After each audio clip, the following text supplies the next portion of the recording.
Kita sekarang banyak berbicara sunnah tapi melupakan sunnah pergerakan. Apa sunnah pergerakan itu? Bagaimana seorang ulama bisa nyantol ke gambar kuburan yang batoke pejabat, kuwi jenenge dakwah. Kalau ulama sudah nerima uang dari pejabat, ngapunten biasane kalau nerimanya sedikit, iku wis pelo, Pak. Pelo iku apa bahasa Indonesianya? Gagap. Ini gimana Pak Yai, hukumnya gimana? Sudah nerima, hukumnya apa yang muni haram, halu. Pelo. Apa yang muni haram fasih gak iso, halum. Sedikit pelo Pak, gagap. Tapi kalau nerimanya banyak, 15 miliar, 100 miliar, ulama sudah banyak dibantu, nggak gagap lagi Pak, bisu. Sebelum mulai, yuk dukung dakwah Vertizon TV dengan like, subscribe, dan nyalakan notifikasi. Jazakumullahu khairan katsira.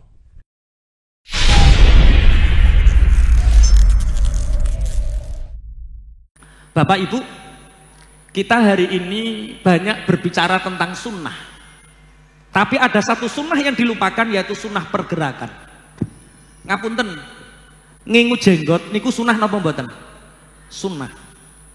Bah kue NU, bah kue Muhammadiyah, bah kue Persis, bah kue DDI, bah kue apa wae, ngingu jenggot tetap sunnah. Adapun dawane sak pira kuwi ikhtilaf di antara para ulama. Ana sing darani semakin dawa semakin makruh, sebagaimana yang dikutip oleh Imam Ghazali dalam kitab Ihya. Itu ada yang menerangkan semakin panjang jenggotmu, semakin bodoh dan dangkal otakmu. Maka ngingu jenggot yo ngingu tapi ojo mundak dawa-dawa. Mosok jenggot 5 mbok ingu sampai sak mene saru. Yo sak pantese. Itu ikhtilaf. Ada yang mengharamkan. Gunting haram. Ikhtilaf di antara para ulama, tapi kita sepakat jenggot sunnah. Ngerik brengos sunnah. Njabuti kelek sunnah. Kok njabuti kelek? Ulu kelek maksudnya. Kelek nek njabuti piye, Pak? Maksudnya bulu ketiak itu sunnah. Tapi kesunahan ini harus dilakukan sesuai muqtadul hal wal maqam, harus sesuai keadaan dan kondisi. Orang mentang-mentang sunnah terus orang ngerti nggon. Mosok pertemuan yang ngarep njabuti nang. Itu namanya sunnah tapi nggak tahu diri ya itu, Pak. Tapi sunnah harus beradab. Lah, kita sekarang banyak berbicara sunnah tapi melupakan sunnah pergerakan. Apa sunnah pergerakan itu? Ini kita hadirkan di SBC ini. Ini pernah materi ini saya kaji di OYC di Malang kalau nggak salah ya, di Nurul Haramain. Rasulullah Muhammad Sallallahu Alaihi Wasallam ketika awal beliau diangkat menjadi seorang Rasul, siapa yang mendampingi?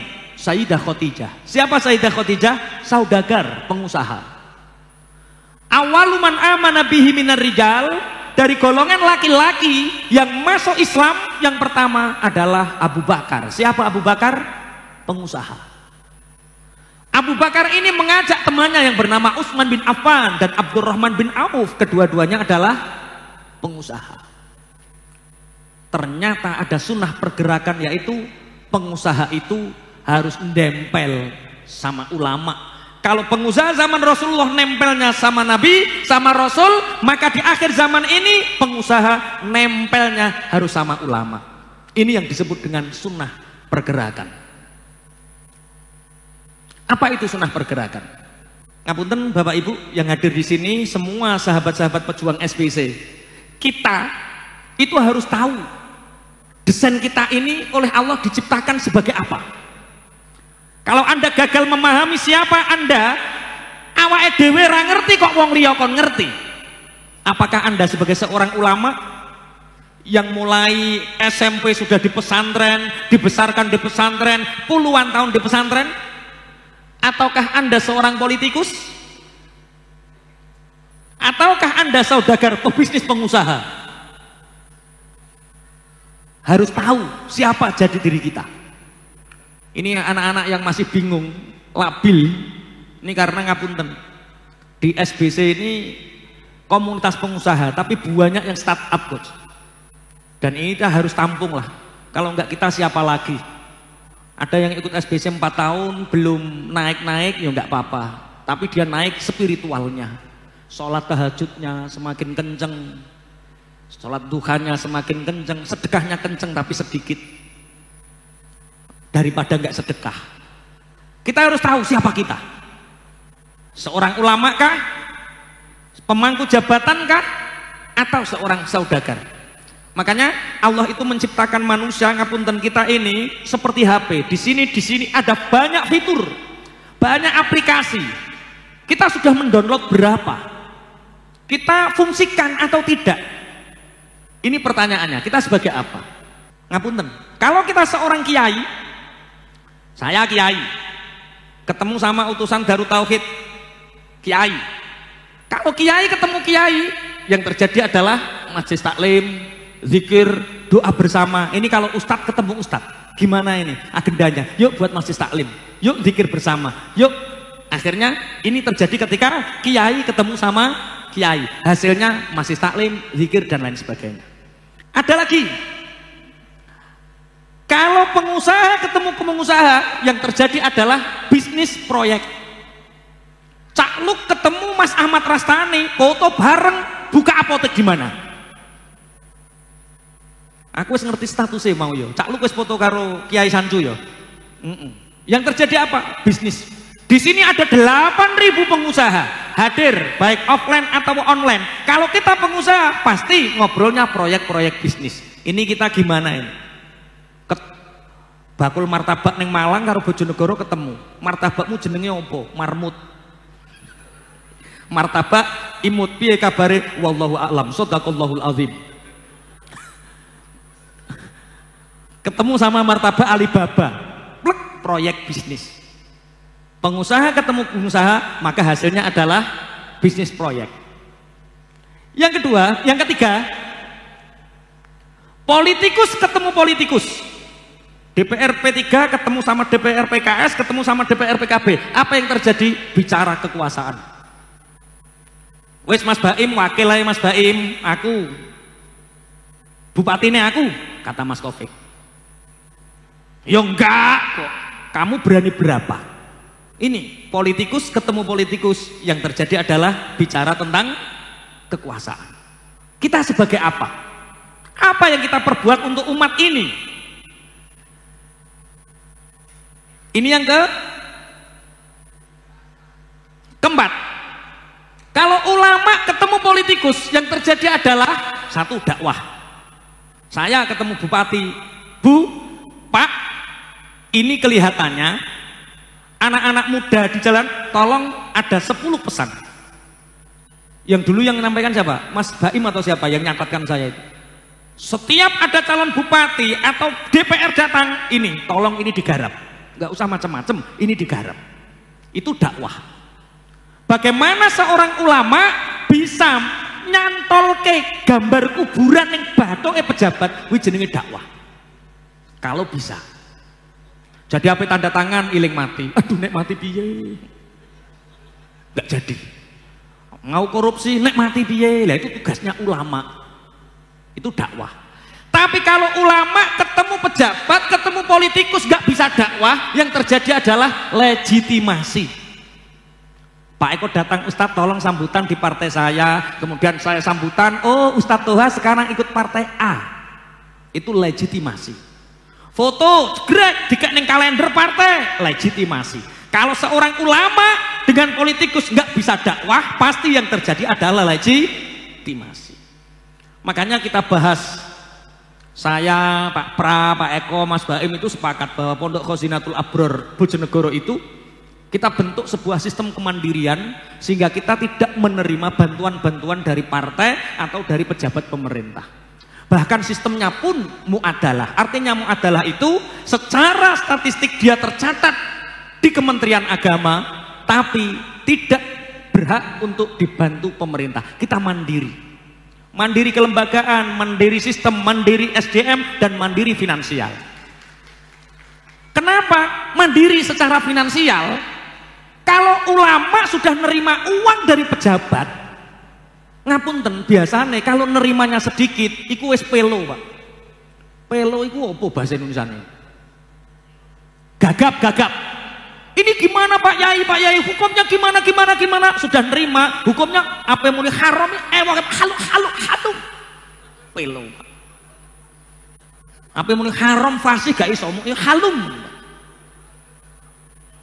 Sedikit pelo Pak, gagap. Tapi kalau nerimanya banyak, 15 miliar, 100 miliar, ulama sudah banyak dibantu. Nggak gagap lagi Pak, bisu.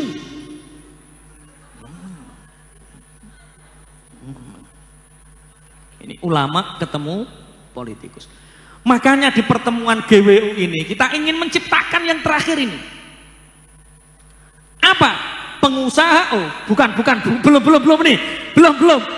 Pak Pra kacau Pak Pra. Waduh nek gawe slide kecepetan. Pengusaha ketemu politikus. Anda ini semua pengusaha kok dekat sama politikus, yang terjadi adalah deal proyek atau money politik. Ini tantangan pengusaha. Didatangi piye iki Bupati Kulon Progo iki piye? Enggak sampean biayai to, Pak? Iya biaya, aku mbok kek apa? Wani piro? Dibiayai tapi proyek dikasihkan. Ini kalau pengusaha ketemu politikus. Boleh.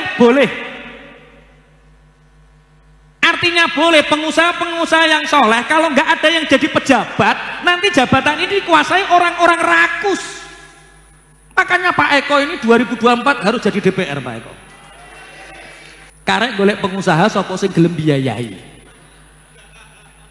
Mas Baim sak karung, Mas Taufik sak karung, Pak Hadi sak karung. Oke. Nah ini yang kita bahas.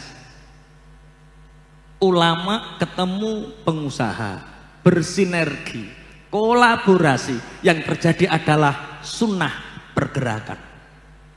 Tahun 2020 Coach Ridwan itu ke Bojonegoro, Kang Aldi ikut juga, Pak Joko Jogja pernah juga ke sana. Kita hanya menunjukkan ini tanahnya Coach, ini kita akan bangun pesantren peradaban di sini. Tapi insya Allah tahun depan kita bangunnya hanya 4 ruang. Kenapa? 2 ruang untuk santri asrama, 2 ruang untuk madrasah, untuk sekolah. Doakan Coach semoga 4 terlaksana. Tapi qadarullah tahun 2021 kita nggak bangun 4 ruang, ternyata Allah memudahkan kita untuk membangun 8 ruang. Di 2022 ini kita mau membangun yang lantai 2 dan masjid.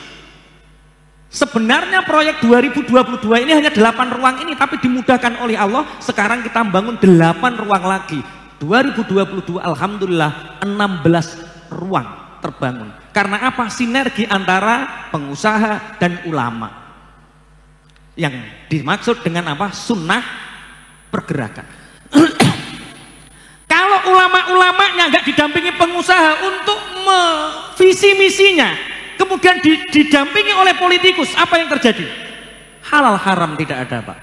Maka sunnah pergerakan yang hari ini hilang di peredaran jagat ini adalah pengusaha nggak mau nempel sama ulama, sehingga tidak terjadi Abu Bakar, Utsman, Abdurrahman bin Auf mendampingi Rasulullah.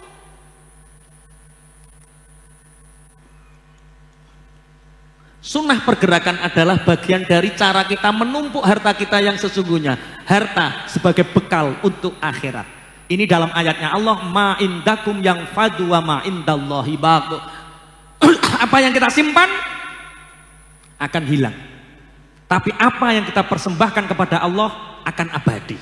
Ini yang disebut sunnah pergerakan. Dan SBC di Bojonegoro khususnya, karena saya orang Bojonegoro, yang tak ceritakan ya Bojonegoro, masa kok nyeritakno tonggone Lamongan ya ora iso. Nah ini pembangunan peradaban kita, ini sunnah pergerakan. Tapi alhamdulillah SBC ini ditemukan dengan orang-orang hebat, sehingga teman-teman Vertizon juga tahu. Kemarin saya sama Mas Eko dari Vertizon TV di Bojonegoro ada kampung mu'alaf, di Malang juga kemarin saya sama Pak Eko ini Masya Allah, kalau kita melihat gerakan-gerakan di bawah Masya Allah di kampung mu'alaf ini, ternyata pengusaha sangat dibutuhkan untuk mendampingi mereka. Kemarin di Malang Coach, ngapunten Malang Selatan itu Jumatannya hanya 12 orang. Ngeri kita itu. Mas Eko Vertizon itu, Vertizon TV itu saksinya. 12 orang Jumatan. Dan mau mendirikan masjid pun sulitnya setengah mati. Kalau kita nggak mendampingi mereka, keimanan saudara kita tergadaikan. Nah ini yang saya sebut dengan apa? Sunnah pergerakan. Dari semua chapter yang ada di sini, saya pribadi mohon nempel sama ulama. Ulama yang mana Ustadz? Wis sak karepmu. Sing senenganmu DDI melu DDI ora apa-apa. Sing wong NU sarungan melu wong sarungan gak apa-apa. Sing Muhammadiyah melu Muhammadiyah gak apa-apa. Yang penting tempel itu ulama. Karena kita bersatu dalam tauhid. Islam itu kita. Toleransi dalam khilafiyah itu kita. Soalnya saya sering Gus ditanya, SBC kuwi mazhabnya apa toh? SBC kuwi dudu agama. SBC kuwi forum para pengusaha. Nek sing imami aku kunut, sing imami Kang Aldi ora apa-apa. Toleransi dalam khilaf selalu ditanya, SBC kuwi mazhabnya apa toh? Makanya kalau Pak Eko foto sama saya itu pasti mazhab 4 kalau foto mazhab 4. Dari 3 karakter sukses mazhab 4. Ciri Pak Eko itu dudu mazhab 4. Oke ya, paham tentang sunnah pergerakan. Setelah kita membentuk keluarga sakinah, mawaddah, warahmah, jadikan keluarga ini keluarga yang berkualitas. Setelah keluarga kita berkualitas, akan banyak pejuang lahir dari rahim-rahim kita, keluarga kita, dan sunnah pergerakan lahir dari keluarga-keluarga yang bahagia.